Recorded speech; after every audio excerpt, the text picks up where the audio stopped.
Yes, sir. Yes, okay. Hello, Atif. Okay, so welcome to the class, everyone. Both of you.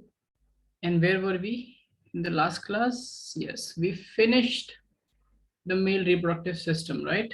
The glands and the ducts in the last class. And did I tell you that we will be starting with the female system in this class?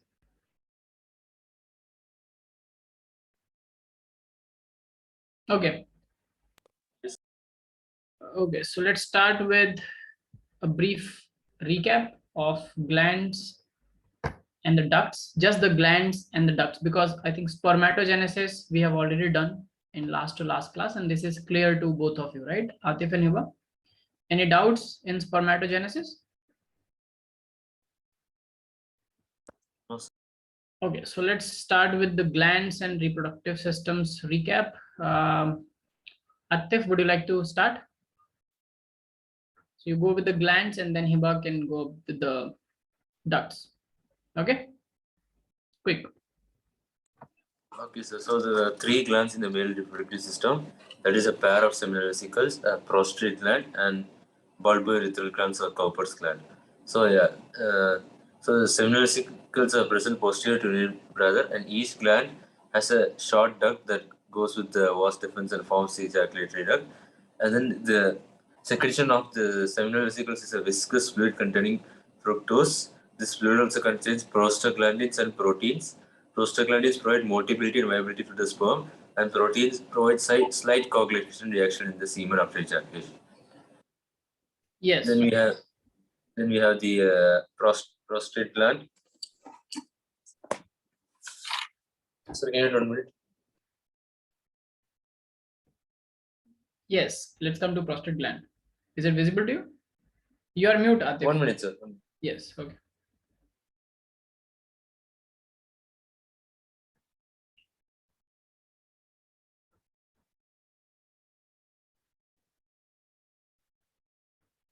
Okay, sir. Sir, am I audible? Yes, you are. Okay. So the second gland is the prostate gland, which is located below the urinary bladder. So it secretes a thin, milky color and alkaline fluid, which increases the pH of the semen and improves the sperm's motility. Then we have the bulbourethral gland, which is located at the base of the penis.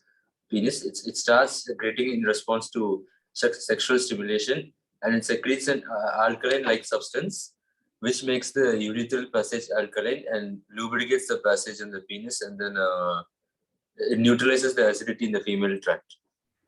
Yes, right. And then what is the overall, like what's semen then? It's the overall, what is Semen is the fluid ejaculated. It contains the sperms and seminal plasma. Then yeah, it is a slightly alkaline viscous. Yes, so it is the secretion of all these three glands plus the spermatozoa, right? Yes, sir. Yes, okay. Good one. Hiba, would you like to go with the ducts?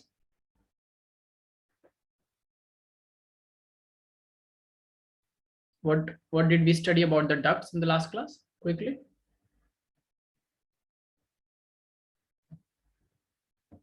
Hiba, am I audible to you?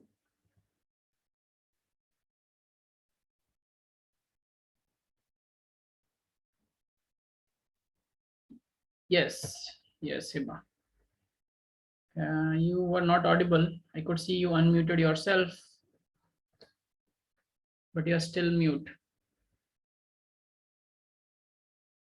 Sir, I couldn't revise. So did you revise the ducts, the last class basically? No, sir. Oh, why did you not revise, or why could you not revise? You should, like, if there was some issues, it's okay, but you should keep revising on a daily basis. Okay, Hiba? Try doing that. Otherwise it becomes difficult if it gets piled up. Okay, back to you, Atif. Would you like to take ducts as well? Quickly. Yes, sir. Yes.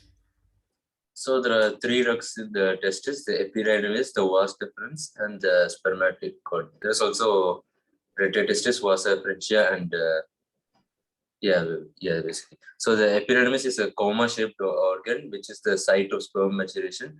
So newly formed sperms can undergo maturation, and they acquire motility and viability. Then the vast difference. Just one thing here, Atif. When we say sperm maturation, there are two types of maturation. One is structural maturation, one is functional maturation. So you have to remember that epididymis is the site of functional maturation of sperm. Because remember, structurally, they already got matured in the seminiferous tubule themselves with the help of Sertoli cells, right? Yes, sir. So this maturation here is not about the structure mainly, it is about the function. And when, also in the function, it's about motility and viability. Okay. Okay. Yes, continue. Okay, then we have the vas deferens, which emerges from the end of the epidermis.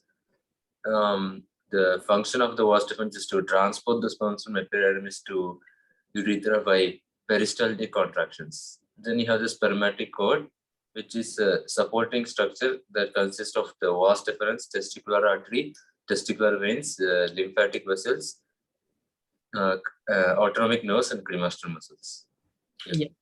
So spermatic cord, though it is called as a spermatic cord, it conveys much more, or it contains or consists of much more than just sperm or sperm duct, right? Yes. Yes. Okay. So with this and spermatogenesis combined, we have finished the male reproductive system. And today we'll start with the female reproductive system. Okay. So let's begin with any doubts? Any one of you? Hiba or Atif, any doubts in the male reproductive system? No, sir.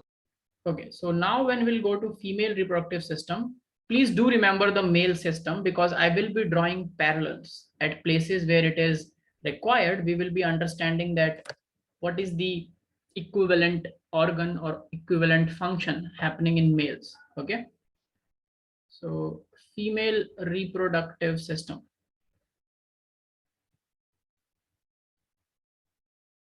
Now, first, before we go into the female reproductive system, let's talk about some basic concepts of it, like birth, the concept of birth. So we know that female of every species in every organism, females give birth to the young ones, right? So this particular gender or this particular sex contains the reproductive organs, and it has two major functions. So one is gametogenesis and then producing hormones to do a cycle. So one is the ovarian cycle. Another thing is the uterine cycle. So it also holds the pregnancy. It also makes the new baby inside its body. Yes or no, right? Now, when we talk about the concept of birth quickly, so what is birth? Atif? What do we mean by birth?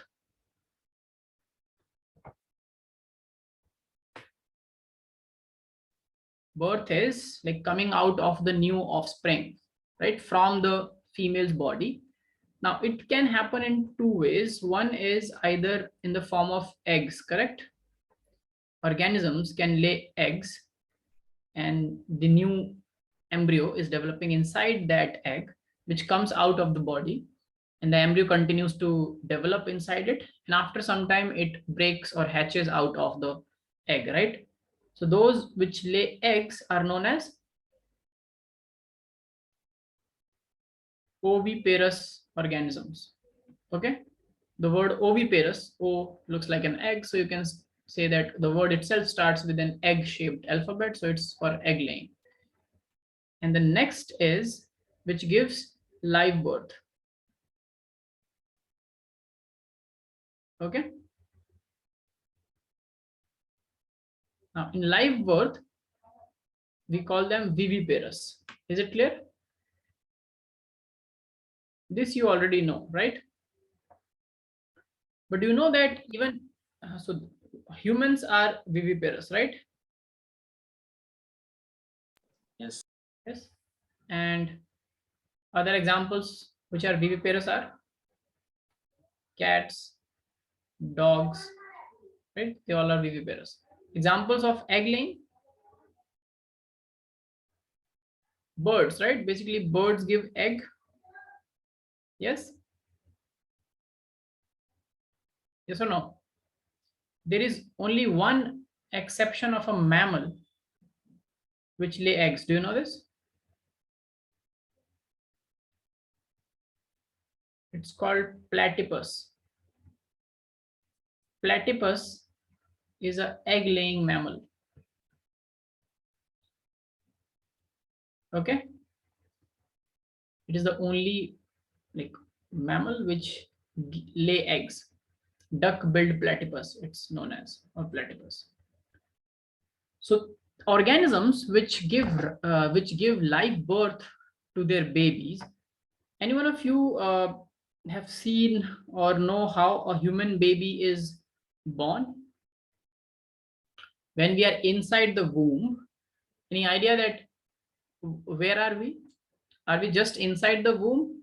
You know that we are inside a fluid-filled cavity known as the amniotic cavity. We have amniotic fluid around us inside the womb. Okay.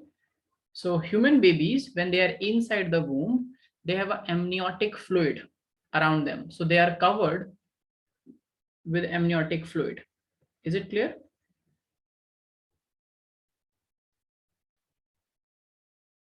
Human embryos have amniotic fluid around them. And this fluid plus the embryo both are present in a bag-like structure. Okay, it's a transparent membranous structure that covers the human baby, inside which fluid is filled. This amniotic fluid is filled. Is it clear? So in a way, that very fine membrane, the transparent membrane, I think Seth has also joined in. Good evening, Seth. Did he join in or did he not? He's joining. Okay, let me just allow him in. Okay, so in a way, if you see that inside the womb, there is a cavity in which a human baby, this is the head of the baby, and then there are hand-like structures. The embryo or the human baby is developing. Okay, right? Do you understand?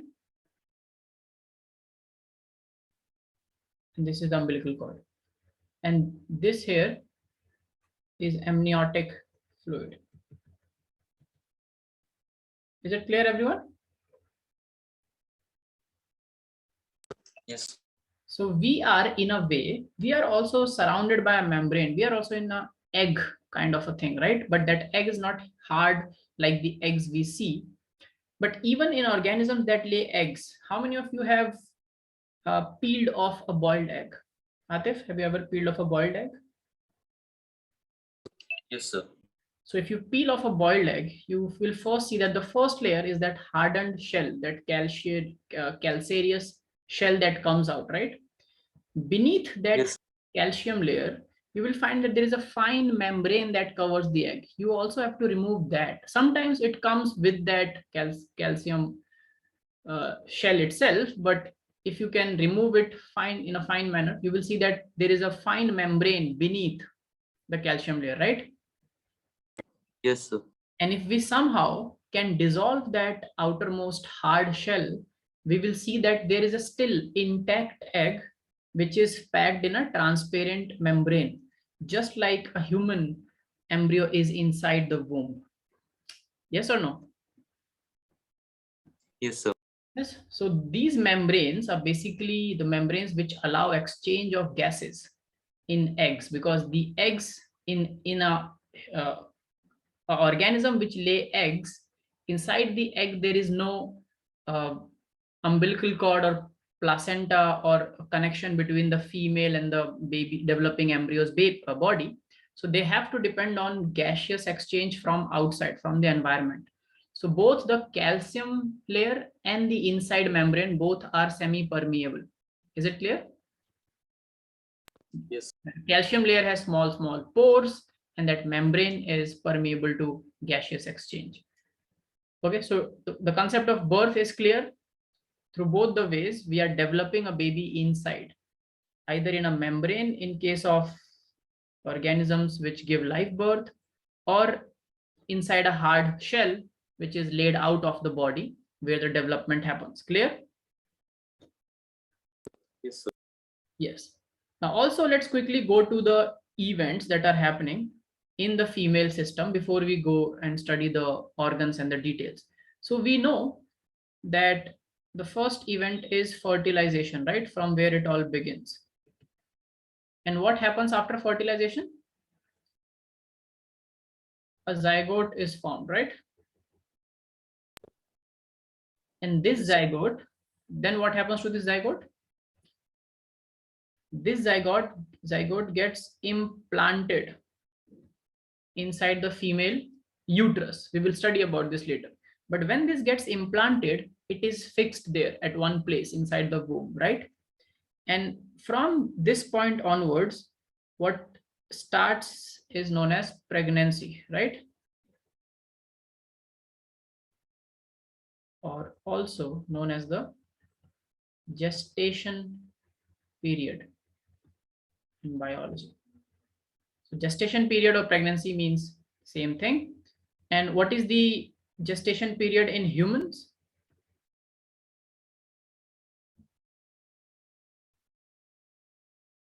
Nine months. Yes, 9 months. And which organism has the, like this is a question which can be asked, it's very common, which has the highest, longest gestation period, you know? Which organism has the longest gestation period? Elephants. Yes, and how long it is? Sir, I think 2 years. It's slightly shy of 2 years. It's around 22 months. Okay, just 2 months less than complete 2 years. Okay. Now, after this pregnancy, when during this time, what do we call the developing embryo as? Fetus. Okay. Fetus is the embryo which has started developing different organs and different differentiated body parts. Okay.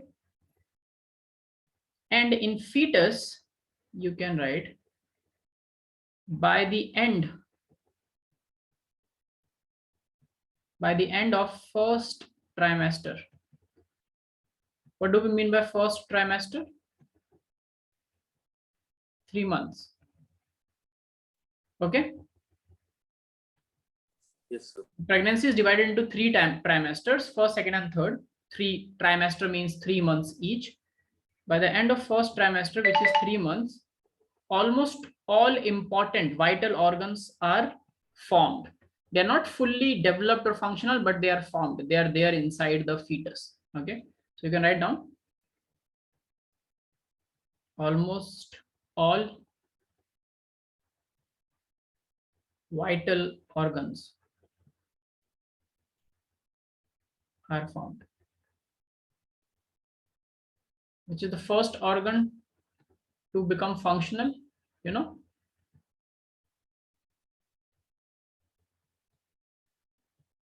Any idea which is the first organ that becomes functional? Or logically, can you think? Heart. Yes. Heart becomes functional. So write down, heart starts beating. Now, this is not the developed heart as it is in the baby which is born. So that also, if everything is formed in 3 months and is also developed, then what the embryo will do for the next 6 months, right?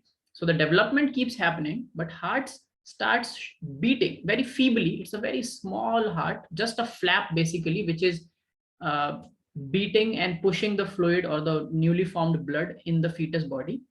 So it starts beating around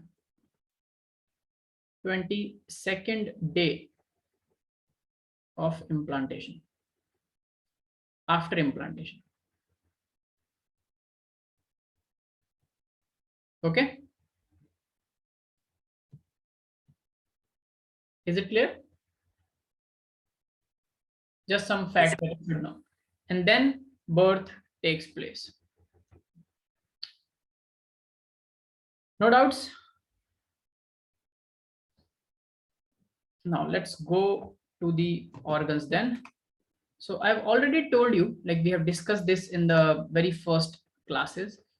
Remember, we were discussing that female system is the default state in nature. Remember, we were discussing this thing.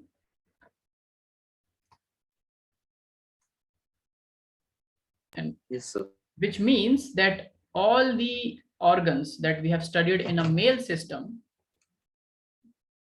the tissues from which they originate are also present in female system, and they also make some or the other kind of structures about which we will study. But let's first go to this diagram, which is from NCERT, and all the diagrams, and in fact NCERT, every line is very important. So just a broader overview. So we know that female system, in male system, remember the excretory system and the ejaculatory duct both were common, which is urethra, right? So it has Yes, a sir. common passage. In females, it's not like that. It's a very separate passage for the, so you see here, this is the urinary bladder, this here. So urinary bladder has its separate urethra. So urethra is separate and it opens in this common space, which is known as the vaginal orifice. Okay. It just opens here. So it has one opening of the excretory system, whereas the uterus, which you see here, uterus has this cervix, which you see. So uterus is the womb. Okay. After pregnancy, this is where the baby stays and develops. It's just posterior and towards the slightly up above the urinary bladder. Okay. And cervix is the, you can say, the gate or the entry passage from where uterus begins. Okay, this is a very narrow passage which actually gets sealed up during pregnancy, so then that nothing can enter or disturb the developing embryo. And then from cervix onwards, the tube, this tube is known as the vagina. Okay, now just remember that vagina along with cervix forms the birth canal. Okay, is it clear, everyone, both of you? Yes, sir. And then this part which you see, the third opening, is just the digestive. It's the opening for the digestive system, where this is the large intestine, and the last part of the large intestine is called rectum, right? So this is for the opening for the large intestine is called anus, both in males and females, and it is for the excretion of the undigested food outside the body. Now we will be studying about this system here. Okay, now remember I told you that the tissues from which male reproductive organs are formed, like the erectile tissues present in penis, about which we just discussed above. The counterpart or equivalent of that in females is this organ called clitoris.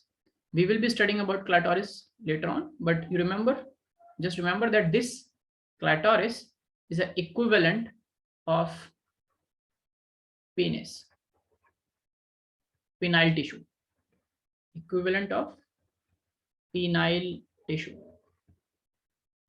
Is it clear? During embryonic development, remember when we discussed, I told you that if a body have to become male, then this tissue continues to develop and develop into penis.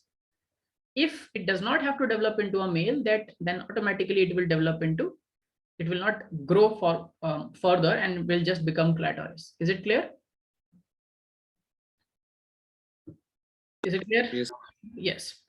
And about the vaginal orifice, which is the opening for both, where both urethra and vagina comes and joins, it has covering of skin folds which protect it, First is called the labium minora. Minora is the smaller one, or the which is towards the inner side, and then labium majora, which is towards the outer side, and it's slightly bigger one.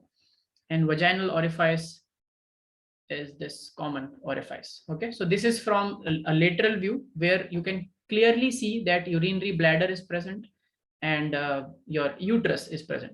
They have not talked about much of glands here, but if we see a frontal section like we did for both for the male system as well, so this here is the uterus, right? This part. So it has a top part which is known as fundus. Then it has, this is known as the body of the uterus. Okay. Yes. So this is the body of the uterus.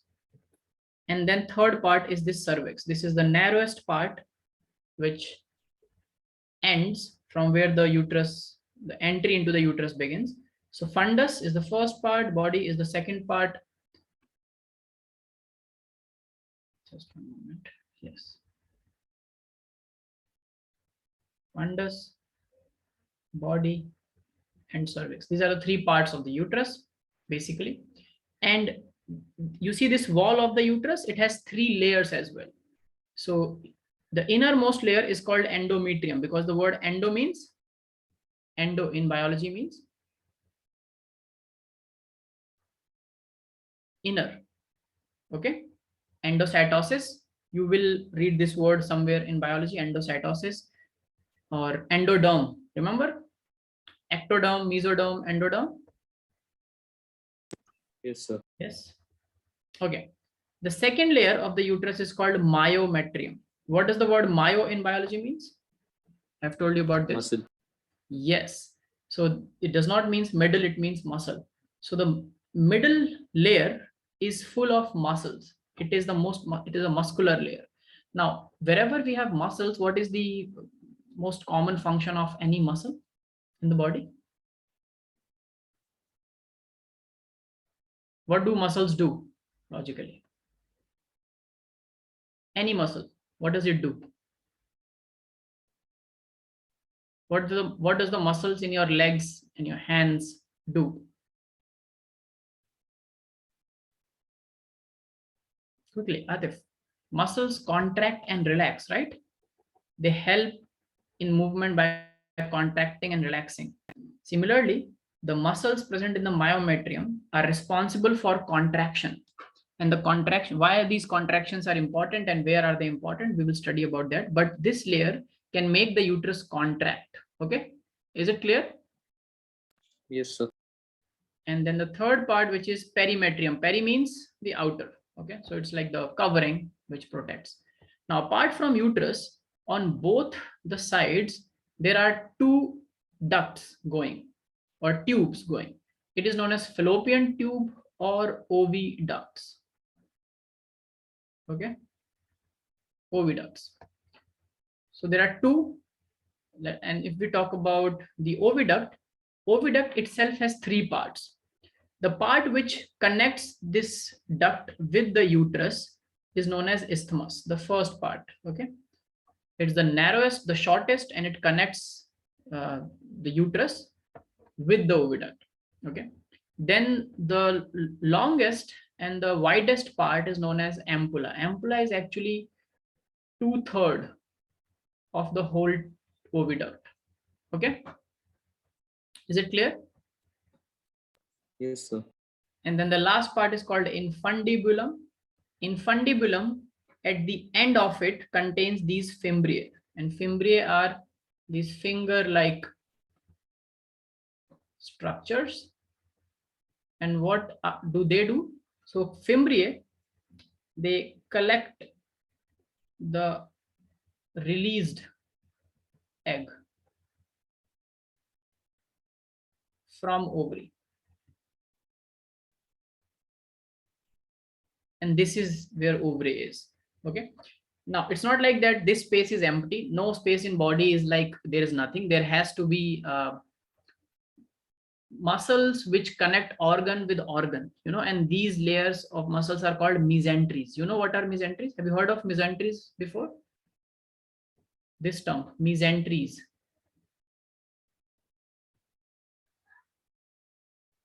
No, sir.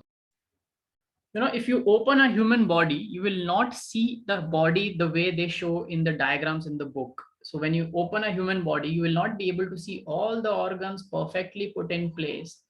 Because if all the organs are just filled inside this cavity, we do so much of vigorous activity. When you jump, why doesn't your stomach comes down? When you jump, why don't your organs, how do our organs stay in place all the time?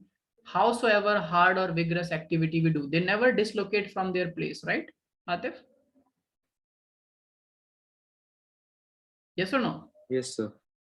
Which means there is something which is holding these organs in place. So if you open a human body, all you will see is lots and lots of muscles, membranes going from one place to another. So to reach any organ, you have to cut these mesenteries first, which, so you can write down, mesenteries are muscle fibers that connect organs with the body wall and with other organs. Okay, is it clear? Can you repeat? Mesenteries are muscle fibers. They are muscle fibers which connect all the organs to the body wall and also connect them to each other. So they hold everything in place in the body.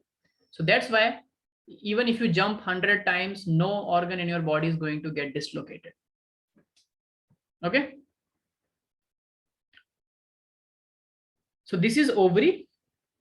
There are a pair of ovary, and ovary is the primary sexual organ in a female, and these ovaries secrete ovum. So when they secrete ovum from here, let's say it secreted a oocyte, then it has to go, and these fimbriae collect that ovum and put that ovum inside the oviduct. Okay, is it clear, everyone? Both of you? Yes, sir. Otherwise, there is a chance that this ovum, if not collected properly, can just go and implant somewhere where it should not go and implant. And that disorder is known as ectopic pregnancy, about which we will discuss later on. But is this overall structure of the female reproductive system clear to you? Yes, sir. Yes. Now you can just write down that. Let's start with, write down ovary. Okay, or we will come to ovary later on. Just see here the cervix. Now the cervix with the cervical canal and with the vagina. So this they have shown, this is the birth canal. And when we're talking about the birth canal, I should also tell you that I think we have discussed that there's a question that comes in boards. Why do females have a broader hip girdle? Or during puberty, why do females develop a broader hip girdle than males, right? The waist becomes broader for females than males, because the reason for their broader waist is that the hip girdle, you have seen the hip bone in diagrams or in skeletons. Have you seen the hip bone, everyone? Yes, sir. So the hip bone is like a girdle. What I mean by a girdle is a shape like this, which has a space in between and the bones are surrounding it. So there are two girdles in human body. One is the shoulder girdle, and which is like bones from where the head comes up. And next is the hip girdle. And that hip girdle is very important during childbirth. So the newborn baby has to come out of this birth canal. So this is muscle, and we can expect that this can just relax, or this can just inflate. Like it can both contract when it required, and also it can deflate or inflate when required. But what about bones?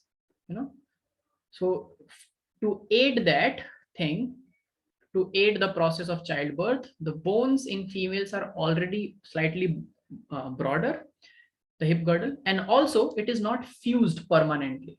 So if you see the hip bone, the structure in females, it is not fused permanently. It is just joined together by cartilage, which breaks down during the childbirth, and the hip bone kind of becomes even more broader. And that is a painful process. Okay. So do you understand what is the reason for broader waist or hip girdle in females? To aid in childbirth. Okay. So can you explain once more? Yes. So write down this question. Let's write the question and the answer. Why do females develop a broader waist / hip girdle?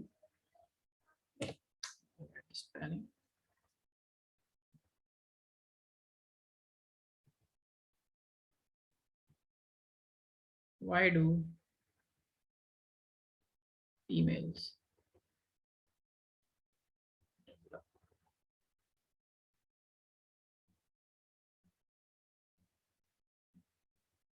broader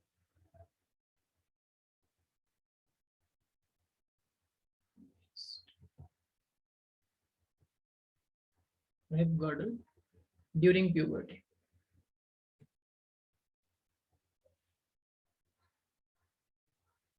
Okay, written. The answer is, write down. Broader hip girdle helps in the process of childbirth. Broader hip girdles helps in the process of childbirth. Therefore, the hip bones in a female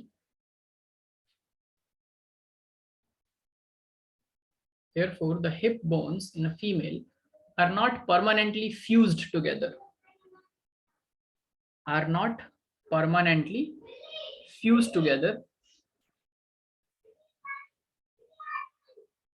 can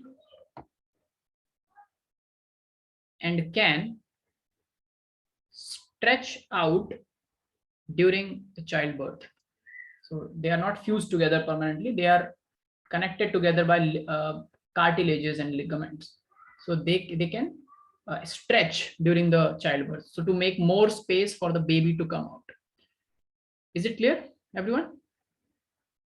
Atif? Yes, sir. Yes. Okay. Now let's go to puberty in females. So females, we discussed about puberty in males. Okay. So when do females reach puberty?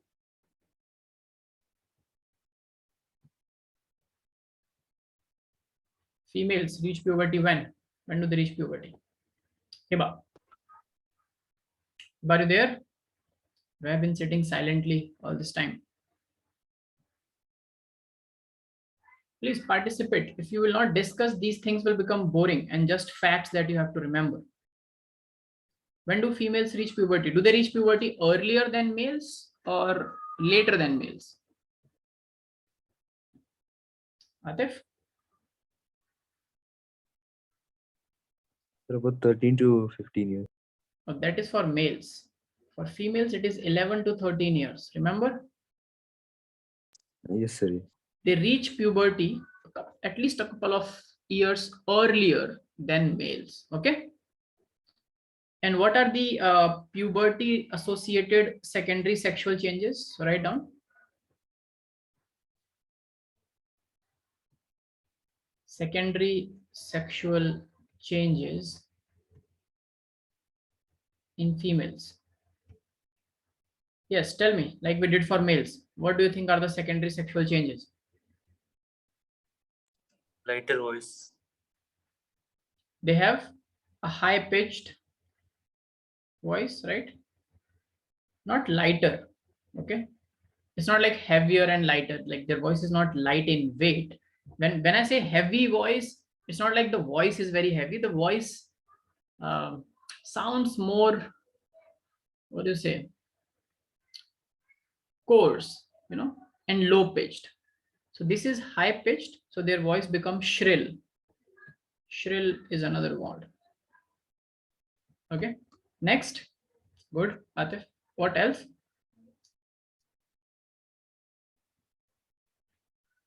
development of the waist, the hip girdle, right? Development of mammary glands right now. Widening of hip girdle will write. Development of mammary glands. Now, mammary glands are one structure which also again tells us that, even males have rudimentary nipples which do not have a mammary gland, right? So males mammary glands are not capable of forming milk, or they do not contain those tissues which can produce milk. Okay, but still we have rudimentary nipples, right? If you see a baby, when a baby is born, these glands do not have any purpose, so they are not developed, so they do not do anything. Just like spermatogenesis does not start even when the male has testes right from the birth, but it is doing almost nothing.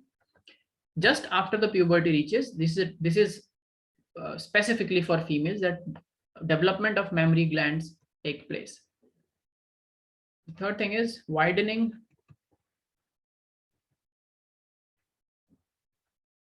of the waist or hip girdle.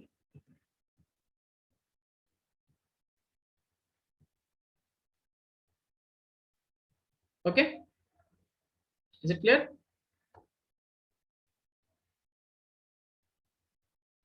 Another thing is it's common to males, which is height shoot up.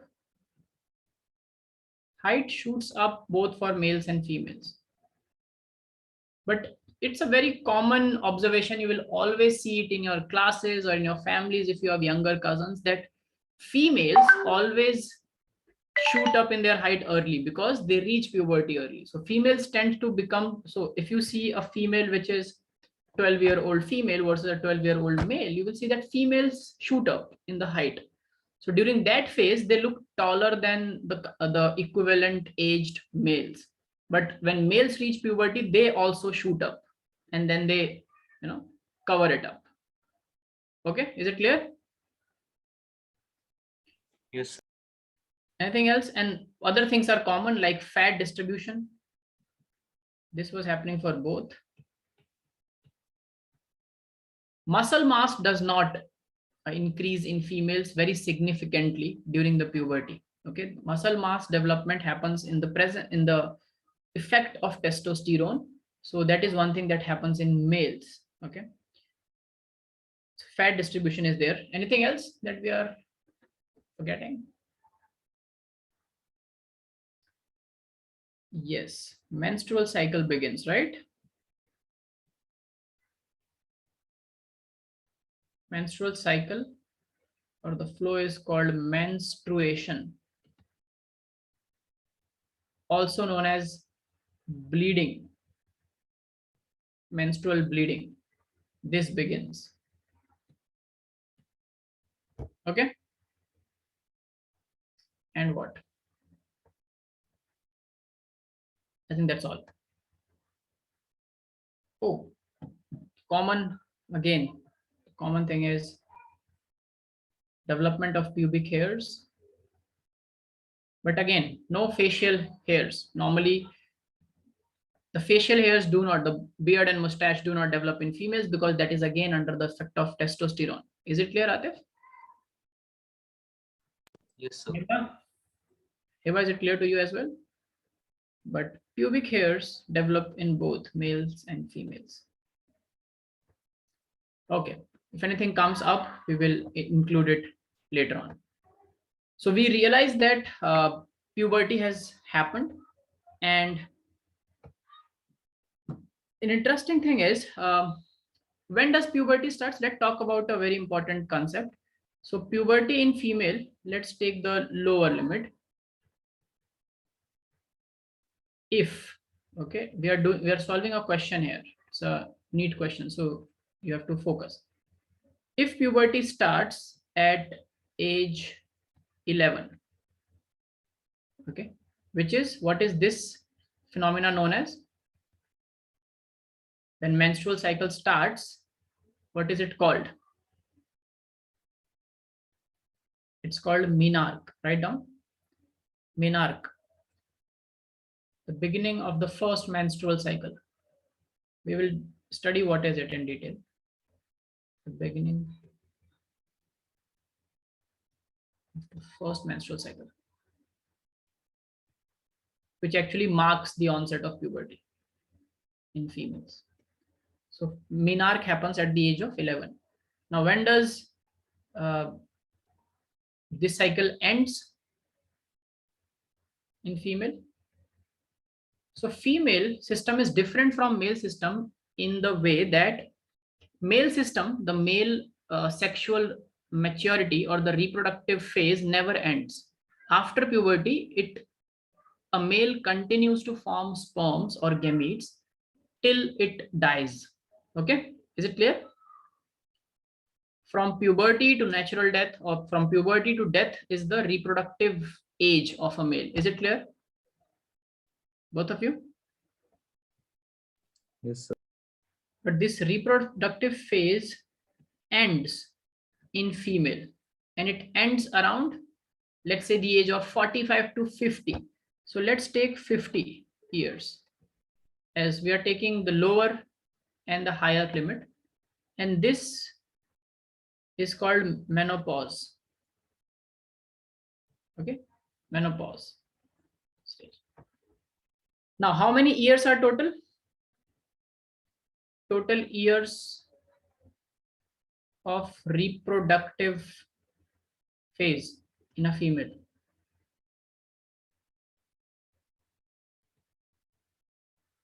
Tell me, how many total years a female stays reproductively viable? 39. 39. Let's just round it off. Let's say 40 at max. Okay, 40 years. Okay. Now, one thing that you have to know, why I'm doing this exercise with you is, write down from menarche, like when this menarche happens, from menarche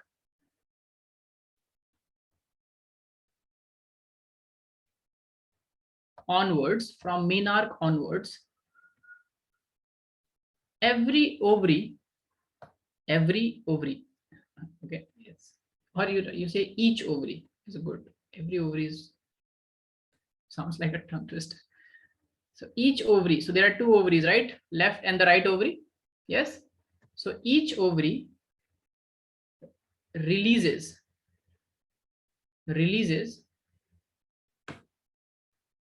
ovum or oocyte. Each ovary releases oocyte in alternate manner.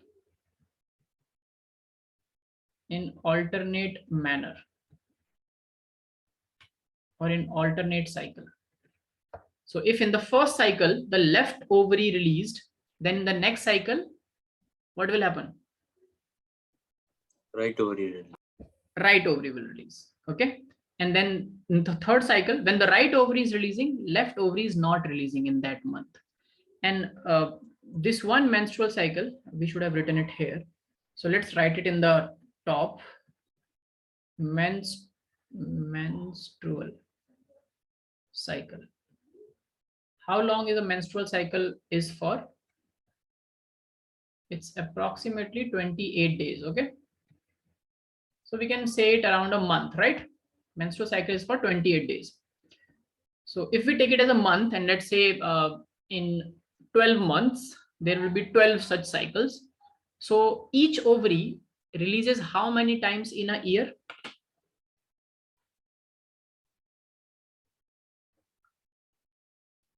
Normally, how many oocytes each ovary will release in 1 year?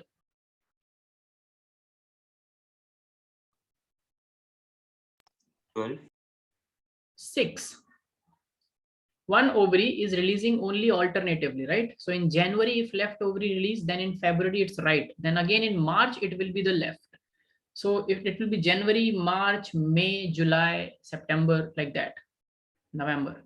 So only 6 oocytes normally each ovary will release in 1 year. Is it clear? Yes, sir.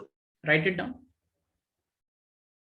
Now tell me, each ovary in that complete, the total reproductive phase of a female, if it is for 40 years, then how many oocytes each ovary will release in its entire lifetime?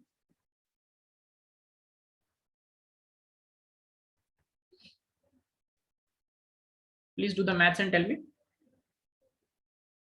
We are actually solving a question here, okay? Tell me, how many oocytes will each ovary secrete in its entire reproductive phase? About 240. Yes, each ovary releases, let's say releases,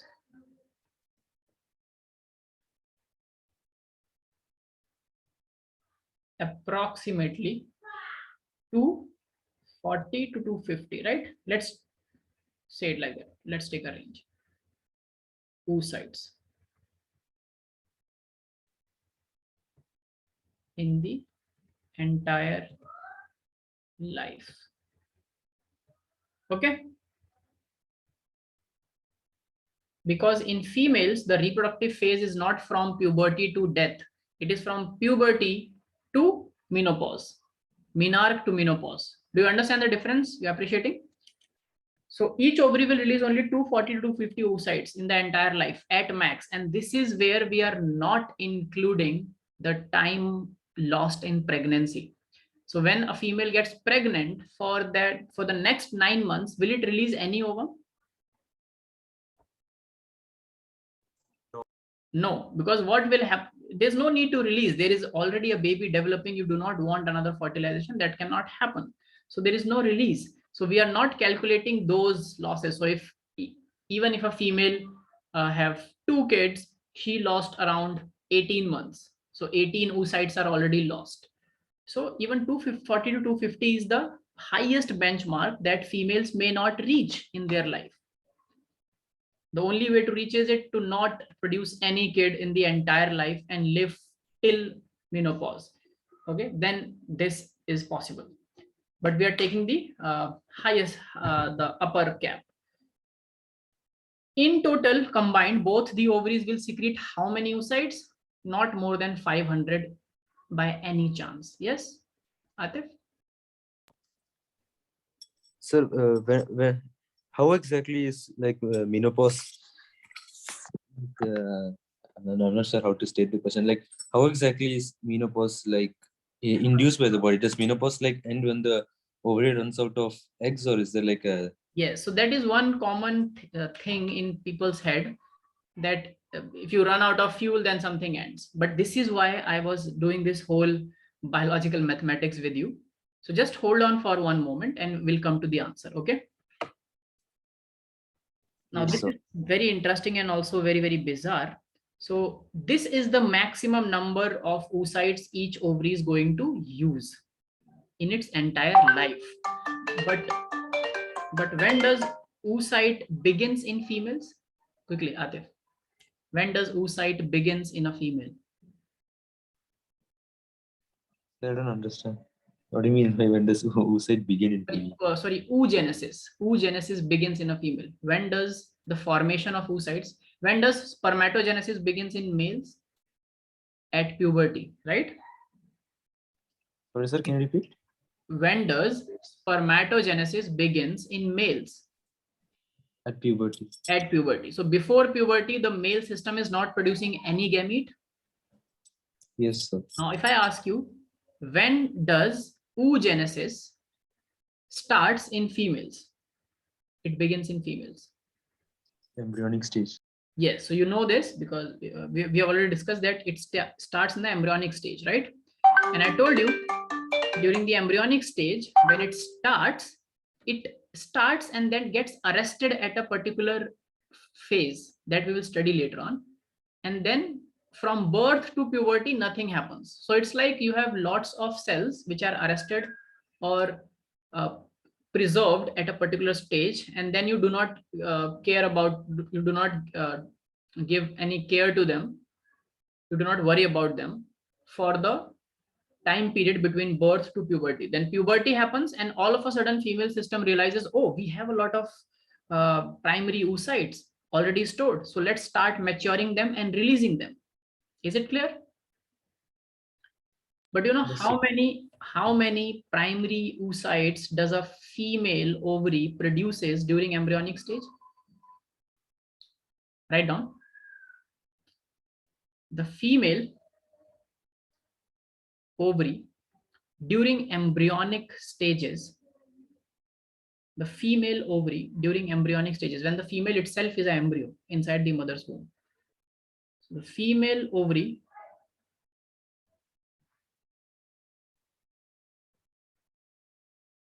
during embryonic stages, also known as fetal stages. If someone says fetus, it means the same thing. It's a developed embryo. Each ovary produces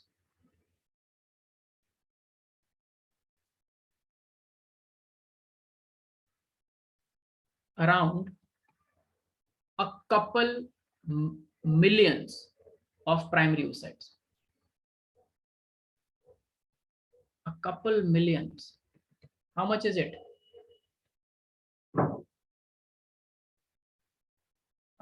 Atif. Yes, sir. How much is a couple of millions?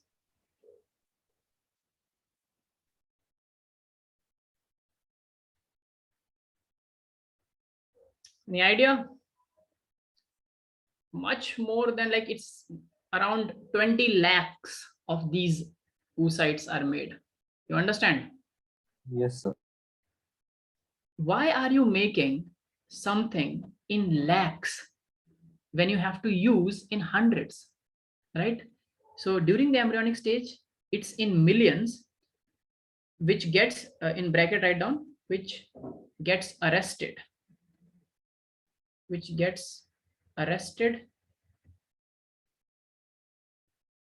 at meiosis 1.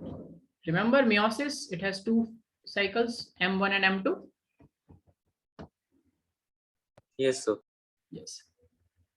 After birth, now this is where we are answering your question. So clearly, if you see that, if I ask, do you believe that a female ovary can ever run out of oocytes? No, sir. Not possible at all, right? But write down, but during this arrested phase, when it is arrested, they degenerate rapidly. They degenerate, so they keeps degenerating, and lots of them degenerate and gets destroyed. And write down, after birth,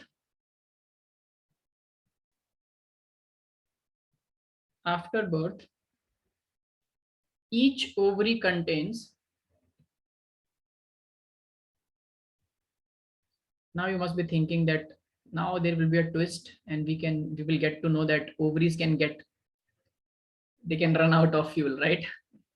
But even after birth, where it was in millions, lots of degeneration happened, and after birth each ovary contains around 60,000 to 80,000 oocytes. So from millions, from lakhs, it has come to thousands. But do you think can it get out, can it run out of oocytes? No, sir. No. So in no way possible a ovary can run out of oocytes. So menopause clearly does not happen because the ovaries do not have a oocyte left. Okay. So you got half part But of then how does it happen? Like, why does it happen? Yes. For that part, you have to wait till the end of the female system, where we read about menopause and pregnancy. Okay. But you know that it's there. It does not get run out of the oocytes. Okay, Atif? Okay, sir. Okay, now write down. Let's first read about regulation. So from today's class onward, I have decided to include one more section to our classes. So probably from next week, your classes will get like back to the normal time. So we used to have 2-hour long class for each subject in one day, and because of Ramzan timings, we tweaked some timing and we did it for 1.5 hours. But we will again be back to 2 hours, because in classes we normally dedicate a section. So I will be dedicating 15 minutes. Let's start it from today. Okay, Atif and Iba. So we will dedicate 15 minutes at the end of each class specifically to solve and look at previous year's NEET questions. Okay, the actual questions that has been asked in 2020, 2019, 18, and so on. Okay, that will help you to understand that whatever you are learning, what kind of questions actually come, because what we are learning is a story, right? But they are not going to ask you as a story. They sometimes twist some facts, but that fact comes from that story only. So we will do that. So the last 15 minutes, we'll do the last part here, regulation of the reproductive system. Then we'll go to some questions. Okay, everyone? Okay, Atif, anybody? Today the class be 1.5 hours or 2 hours? No, it is 1.5 hours only. So today I'm just starting it. Let's give it a try for 15 minutes, last 10 to 15 minutes. Okay. Then we'll end at the normal time, 1.5 hours. Okay, Atif? Okay, sir. Because you must be having class after that, right? It needs... No, sir. I'm having exams right now. Tomorrow's my biology exam. That's why I asked. Okay, and what's coming in your tomorrow's biology exam? So there are 2 chapters: human reproduction and sexual reproduction in plants. In plants? Yeah. Yeah, so plants is covered, right? You have any question, any doubts with plants? No, sir. No doubts. No doubts. And for humans, I think male is covered, female we have started. So is it the complete Sir, chapter? only male is coming for exam, so it's fine. Oh, so you are covered. Okay. Yes, sir. So you are already covered. If you have any doubts, you can talk to me after the class. I can give you some extra 5-10 minutes because tomorrow is your exam. Okay, let's now write down the next question.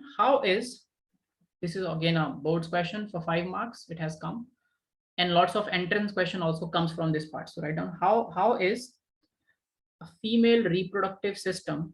How is the female reproductive system regulated? So this is where we come to the regulation part. Remember, regulation happens because of hormonal cues, right? Yes, sir. So the regulation part is same, almost like similar, I should say, not same, but almost similar. The hormones are different when they come to gonads. So the hormones being secreted from testes and ovaries are different, but the hormones, both male and female, have hypothalamus and pituitary in the brain, right? That is common thing, right? Endocrine system. Yes, sir. Regulation of reproduction system. So in this regulation also, what stays common is that hypothalamus is there, and hypothalamus secretes the same GnRH. Remember GnRH? Gonadotropin releasing hormone. Yes, sir. So hypothalamus secretes GnRH,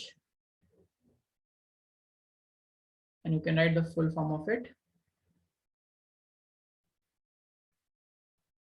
Gonadotropin releasing hormone.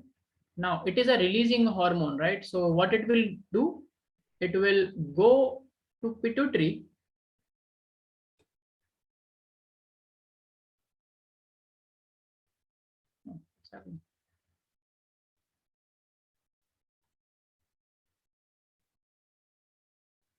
it will go to pituitary gland and tell the pituitary gland, what is the name? Gonadotropin releasing hormone. It will tell the pituitary gland to secrete the hormones which will go and act on the gonads, right? They are gonadotropins. So what will pituitary gland secrete in the effect of GnRH? It will secrete 2 things. Again, LH and FSH.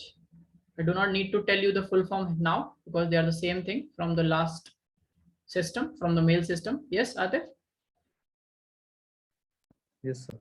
Now this FSH and LH, basically they go to both uterus and ovary. Okay, so if they are going, these, I should write it as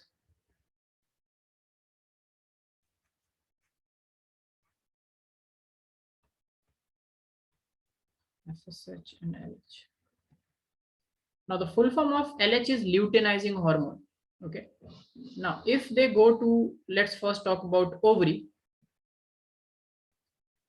So in a ovary, what they will, what will be the function?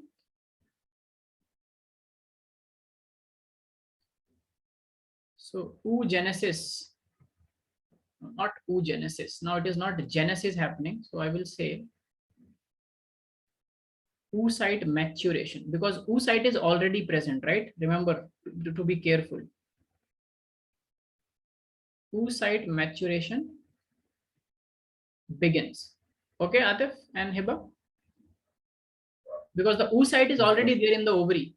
This is just going and telling that the things which were locked up and arrested at one particular stage, bring them out of that stage and develop them and release them. Okay. So oocyte maturation begins, and ovary is known as a dual gland, right? You know that? Just for the same reason, testis is known as dual gland, because one thing is it matures the oocyte, and second thing is, what does it do? It secretes estrogen and progesterone. Is it clear, everyone? Yes, sir. Now, estrogen and progesterone that is secreted under the effect of LH and FSH by ovaries, they go and act on the uterus. Okay. So these are uterine hormones. They play a role in uterus, and these two hormones play a role in ovary. Is it clear? Yes, sir. So for ovulation, LH and FSH is important. And for the functions of uterus, estrogen and progesterone is important. And what happens in uterus? The uterine cycle begins. Under the effect of estrogen and progesterone, the uterine cycle begins. And what is a uterine cycle? Known as menstrual cycle. Okay. So here, this oocyte maturation, when a oocyte is undergoing maturation, then this is called ovarian cycle. So there are two cycles. Okay. This is the first cycle that we have to study about, and this is the second cycle. So female system is slightly complex because it has two simultaneously proceeding cycles that we have to study. So we'll study them one by one, but then we will towards the end of this topic, we will club them together, and we would like to see a broader picture together. Okay, so this is clear. The regulation is clear. This is the regulation. Hypothalamus, pituitary gland, LH and FSH goes to ovary, makes them mature the oocyte and secrete estrogen, progesterone. Then this hormone goes and act on the uterus, and the uterine cycle begins. Okay.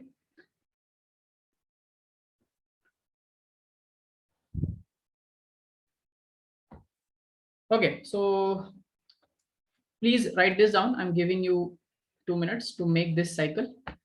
Anything that you have left above which you need to note, both Hiba or Atif. So let's spend the last 10 to 15 minutes talking about the need. So this is the section where we will discuss about the questions. Okay. First finish this and let me know.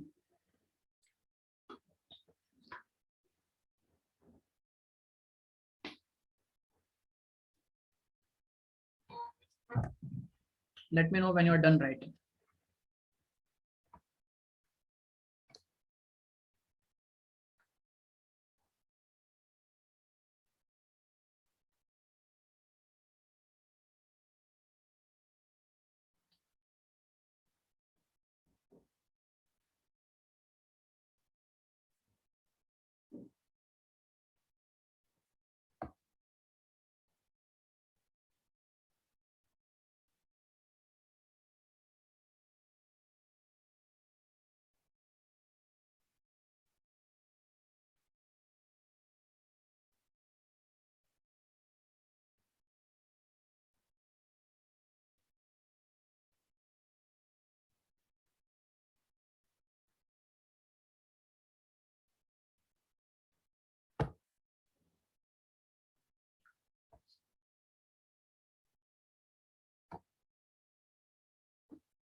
Done, Hiba and Atif?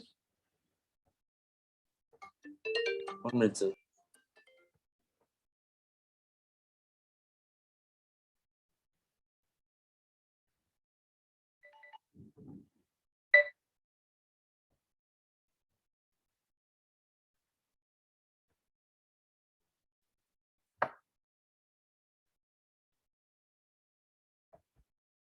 Done, sir.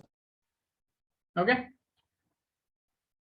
So based on what we have studied till now, we will also do when we are doing some questions. So I have questions, I have marked questions from previous year's papers that belong to this section. So maybe we have not studied everything to answer that question yet, but let's take some questions that we have already done from the male system of human reproduction. Okay. So one question was that, write down. So should I dictate you the question? You should also keep writing the questions so that you have those questions with you, what kind of things, so you can always go back to the questions. Okay, write down. This was asked in NEET 2020. First question is from NEET 2020.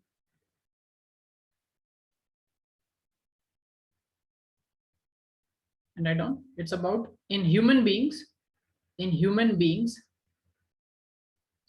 at the end of 12 weeks,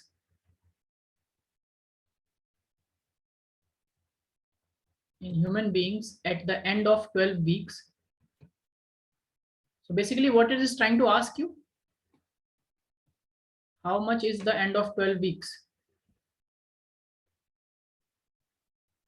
End of 1 trimester. Yes, so you know, even if it is not given, you know that it is first trimester. So they are asking at the end of first trimester. This we just did right now. The following is observed. The following is observed. This is the question.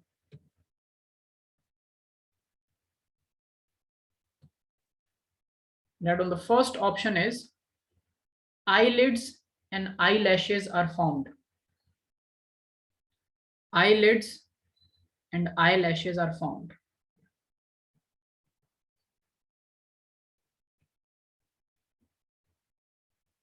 So let's also discuss the options. It's not only about knowing the right answer. It's also about knowing what other options, why other options are wrong.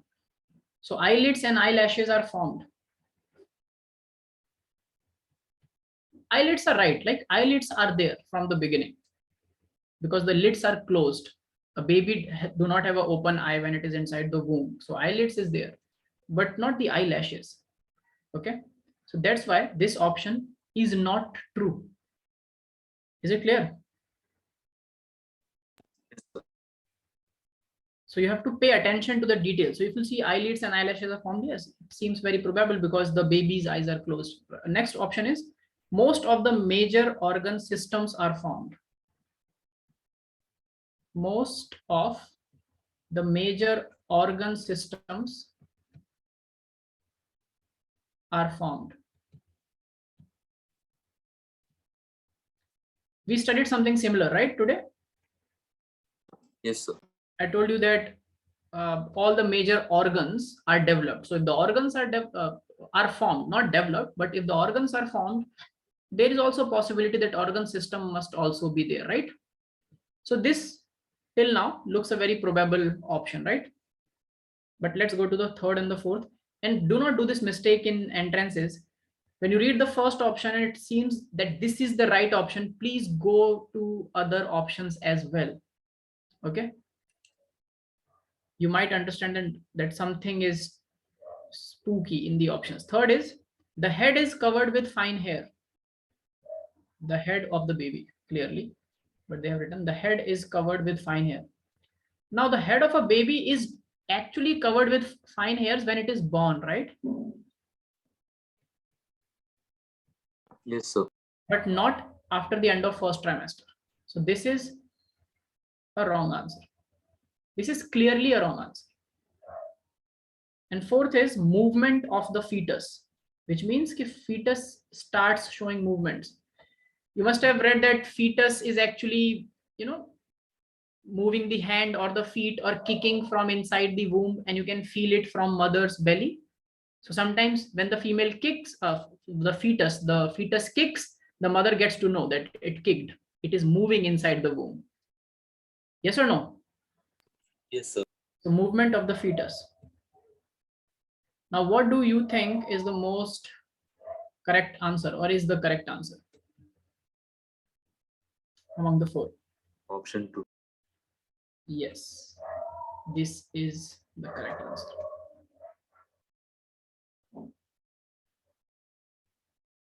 Okay, you understood why this is wrong? Because eyelashes is the trick here. This is not formed, and hair is clearly not formed, so this is obviously wrong. About the movement, write down, movement starts, the fetus begins movement only after second trimester, after the 6th month. Okay.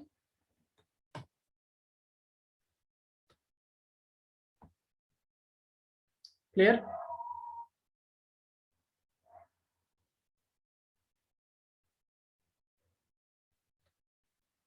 Shall I move forward? Atif, written that fetus shows Yes. movement only after the second trimester. Now there is another question, and this has been asked in NEET 2019. Just going through this paper. It's changing color in between. NEET 2019. Now write down the question first. Select the correct sequence of transport. So when we will do this section, actually, I will make, like, I will screenshot and cut these questions from papers and put it as a PDF or something, which I will show to you. I'm just giving you a taste of what we are going to also include in our classes. You appreciate this, Adif? Do you think it's helpful? We should do this, right? Yes, sir. At least towards the end, yes. So write down, select the correct sequence for transport of sperm. Correct sequence for transport of sperm in male reproductive system.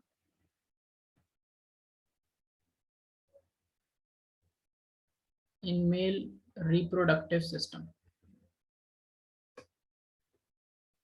Now for this, we do not have to go to an option. First, you tell me, Atif, what is the sequence according to you? Start from seminiferous tubules, because that is where it begins, right? Yeah, so it starts from the seminiferous tubules.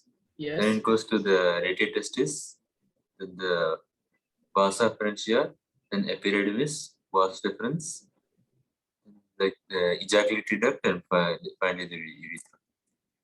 Yes. Now here they will sometimes add options like, so basically it has to start from seminiferous tubules, right? Yes, sir. Yes. So let's write the correct answer, and then I will tell you about the options. So the correct answer is seminiferous tubules. Write down, keep writing, seminiferous tubules, followed by, which what you said was correct, rete testis, then followed by vasa efferentia,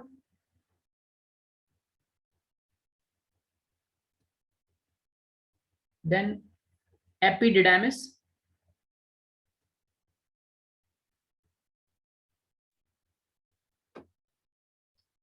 then vas deferens, right?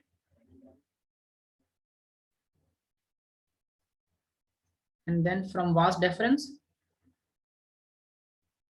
ejaculatory duct. Yes. Yes, sir. And then from ejaculatory duct, urethra.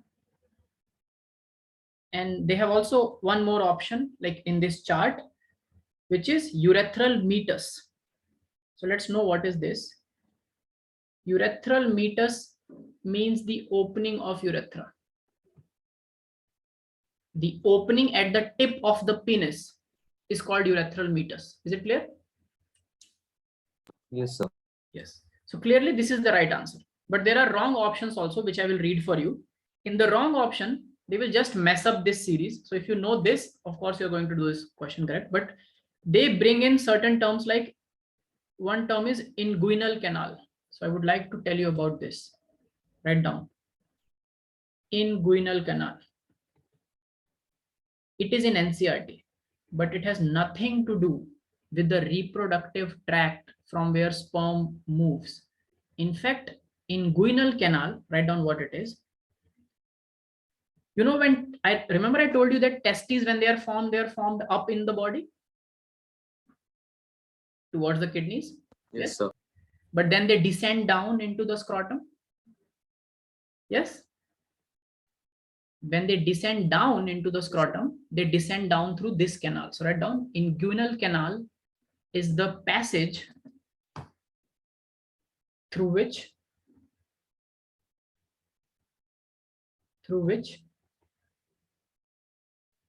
testes descend down into scrotum.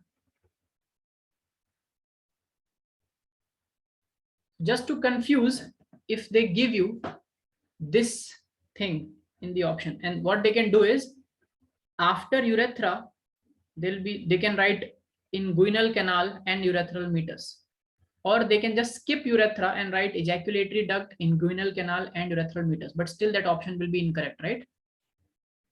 Because it has nothing to do with that transport of sperm. Do you understand, Atif? Yes, sir. And also Heba. So this was to just give you a brief thing that how we will be taking this session as. So I will be showing you questions. So today I dictated, so we could have done 1 or 2 more questions, but from next class onwards, there will be a dedicated section at the end of the class for this. So I will show you the question and we will discuss all the options, why that option is wrong or why that option is right. And we will also learn through that. Just because I could not teach you about inguinal canal because it's not a part of the normal system, but if it comes in question, we will cover these parts like this. Is it clear, Atif? Yes, sir. Okay. So any doubts? If you have, Hiba, if you also have any doubts, you can stay. Atif, if you have any doubts, you can ask now. Otherwise, I end the class here. No, sir, no doubt. No doubts. All the best, Atif, for your tomorrow's exam. Make me proud. Make yourself proud. Go, just relax, calm. You know the biology, you know the logic. Just write down the answers, okay?